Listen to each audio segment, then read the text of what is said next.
بہت سے لوگ یہ سوال کرتے ہیں، کیا تہجد سے کوئی انسان مل سکتا ہے؟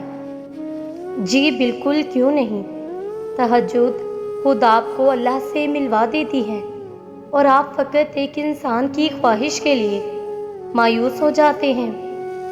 آپ جب اللہ تک پہنچ جاتے ہیں تو اللہ بھی آپ تک ہر وہ چیز پہنچا دیتا ہے جو آپ کو چاہیے ہوتی ہے۔ بس اپنی دعاؤں پر یقین ہونا چاہیے، کیونکہ نبی پاک صلی اللہ علیہ وآلہ وسلم فرماتے ہیں، جب بھی دعا مانگو تو ایسے مانگو کہ تمہیں ملنے کا یقین ہو، کیونکہ اللہ غفلت سے بھرے دل کی دعا قبول نہیں کرتا۔ یہ کہانی ایسی لڑکی کے بارے میں ہے جو دین سے بہت غافل تھی، جو پہلے نماز جلدی جلدی پڑھا کرتی تھی، پڑھتی تو ایسے جیسے احسان کر رہی ہوں، اور جب دعا کی باری آتی تھی تو کہتی تھی اگلی نماز میں مانگ لوں گی۔ سجدوں میں رونا کیا ہوتا ہے اسے پتہ ہی نہیں تھا، رو رو کر بھی دعائیں کس طرح مانگی جاتی ہیں اس نے کبھی سیکھا ہی نہیں تھا، اور اب آدھے سے زیادہ دن جائے نماز پر بیٹھی رہتی ہے، ہر وقت کچھ نہ کچھ اللہ سے کہتی رہتی ہے، اپنے دل کو سکون دلانے کے لیے کوئی ورد زباں پہ جاری رکھتی ہے، نماز میں کھڑی ہوتی ہے تو ساتھ آنسو بہنے لگ جاتے ہیں، سجدوں میں روتی رہتی ہے۔ جو دعا اس کی اب تک قبول نہیں ہوئی ہے اس کے لیے تہجد پڑھتی ہے، پھر اللہ سے کہتی ہے، میرے پیارے اللہ، آپ تہجد کی دعا تو کبھی رد نہیں کرتے نا، اور پھر روتی ہوئی کہتی ہے، اللہ اس شخص کو میرے نصیب میں لکھ دیں۔ ہاتھ دعاؤں کے لیے اٹھاتی ہے تو اس میں بھی رو پڑتی ہے، میرے پیارے اللہ، میں ایک دعا آپ کے پاس بہت امید سے لے کر آئی ہوں۔ یہ کہتی ہوئی اشک آنکھوں سے نکل کر گود میں جا گرتے ہیں، بے شک تیرے علاوہ کوئی قبول نہیں کر سکتا میری یہ دعائیں۔ اللہ، یہ میری وہ خاموش دعا ہے جس کا ذکر آپ کے علاوہ کسی سے نہیں کہہ سکتی۔ بے شک آپ اپنے بندے کو کبھی نا امید واپس نہیں لوٹاتے ہیں۔ یہ کہتے ہوئے روتی روتی سجدے میں سسکتے ہوئے گر پڑتی ہے۔ تو تمہیں کیا لگتا ہے کہ جو دعائیں تم تہجد پہ مانگتے ہو وہ قبول نہیں ہوں گی؟ کبھی کبھی بہت پہلے مانگی گئی دعائیں بھی قبول ہو جاتی ہیں، اور جب وہ قبول ہوتی ہیں تو ہم بے ساختہ کہتے ہیں، یا اللہ، یہ دعا تو میں نے بہت پہلے مانگی تھی، تجھے یاد تھی۔ ایک دن تم ان دعاؤں پر بھی یہی الفاظ کہو گے جو تم اب دعائیں مانگتے ہو۔ کن فرمانا مشکل کام تھوڑی نہ ہے اللہ کے لیے، جب وہ کن فرماتا ہے تو بس ہو جاتا ہے اور چیزیں وجود پا جاتی ہیں۔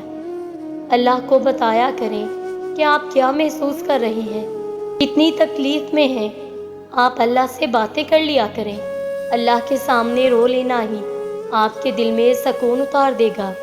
بے شک وہ دلوں کا ہمراز ہے، اللہ کو معلوم ہوتا ہے کہ اس کا بندہ کب اسے پکارتا ہے، کب اس کی طرف دوڑ کر جائے گا، کب بے چین ہو کر یا اللہ بلائے گا۔ وہ انتظار کر رہا ہوتا ہے تمہارا۔ کبھی سنی ہے ایسی محبت جو فجر سے ذرا پہلے ساتویں آسمان پر نور کی مانند ہوتی ہے، خود پکارتی ہوئی، دعائیں قبول کرنے کے لیے تمہیں بلاتی ہوئی، اور تب جو اس کی آواز پر لبیک کہتے ہیں ان کے لیے وہ اللہ سے میرے اللہ بن جاتا ہے، بہترین دوست، مددگار، سننے والا، غم دور کرنے والا، معجزے کرنے والا۔ اللہ پاک، مجھے آج بھی تہجد کا وہ پہلا سجدہ یاد ہے جو لڑکی نماز مشکل سے پڑھتی تھی، اسے اس کے رب نے سب کے ہاتھوں اتنا توڑ دیا تھا، ہر طرف سے ایسا لگتا تھا کوئی راستہ نہیں ہے نکلنے کا۔ اس وقت میں اللہ کے سوا کوئی اپنا نہیں ہوتا، یہ معلوم ہوا۔ اس وقت صبر کرنا بہت مشکل تھا، پر اللہ نے میرے اس بے چین دل کو سکون بخشا، مجھے یقین کرنا سکھایا، مجھے صبر کرنا سکھایا۔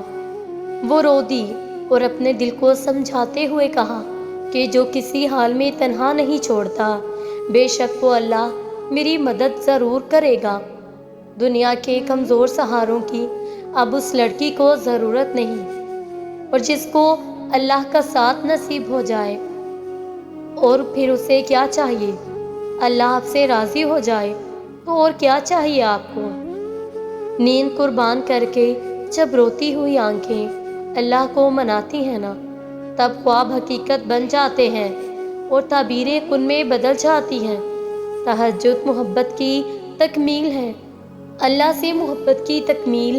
باقی نمازوں کے لیے انسان اللہ کی پکار پہ اس کے جانب جاتا ہے، مگر تہجد کے لیے انسان پکار کا انتظار نہیں کرتا، بس دین سے غافل ہو کر تڑپتے ہوئے دل کے ساتھ اللہ کی جانب سسکتے ہوئے دوڑا چلا جاتا ہے۔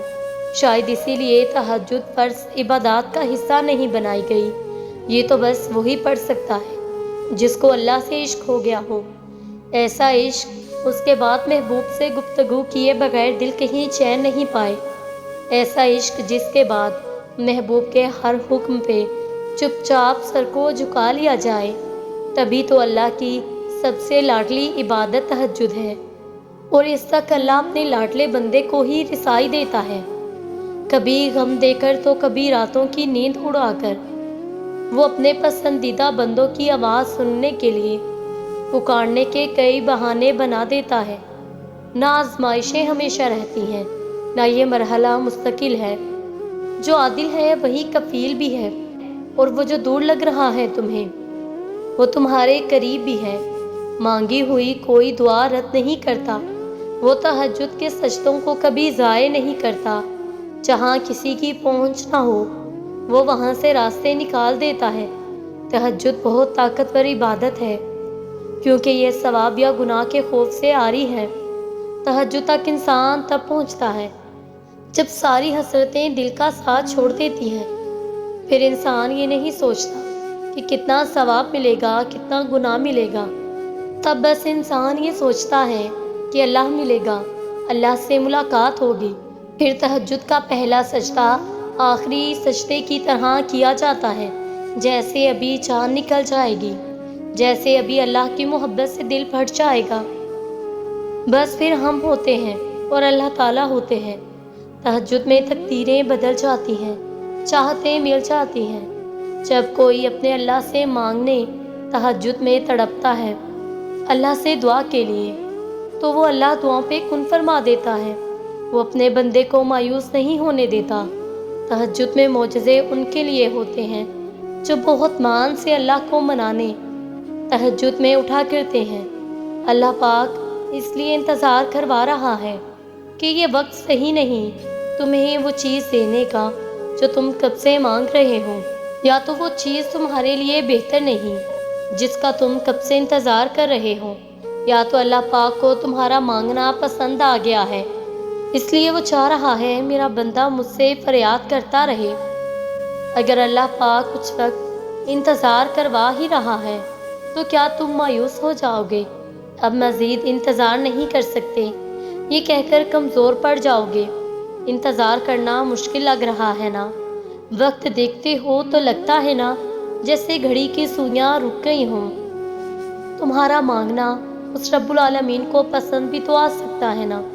اگر اللہ نے وہ چیز تمہیں فوراً دی ہوتی تو تم کب پھر اس لگن سے اللہ کو پکارتے؟ اس لیے وہ چاہ رہا ہے میرا بندہ مجھے پکارتا رہے۔ جب اس نے دینے سے انکار نہیں کیا تو تم اسے پکارتے پکارتے کیوں تھک رہے ہو؟ وہ رب تو بس تھوڑا انتظار کروا رہا ہے، فقط اس لیے کہ وہ تمہاری آواز بار بار سن سکے۔ یہ جو اللہ پاک انتظار کروا رہا ہے یہ بھی بے وجہ نہیں، بس تمہارا صبر آزمایا جا رہا ہے۔ اور جب انتظار کی گھڑیاں ختم ہوں گی تو تمہیں تمہاری من پسند چیز تک لے جایا جائے گا جس کے لیے اتنا انتظار کر رہے ہو، اور اگر وہ تمہارے لیے بہتر نہیں تو اسی کو بہترین بنا کر تم تک پہنچایا جائے گا۔ تم دیکھتے ہی رہ جاؤ گے، اور رب بس کن فرمائے گا اور تمہیں معجزے تک لے جائے گا۔ اگر اس کٹھن وقت میں اس رب العالمین پر یقین رکھ کر انتظار کرتے ہو تو تمہارا بگڑا وقت بھی سنوار دیا جائے گا۔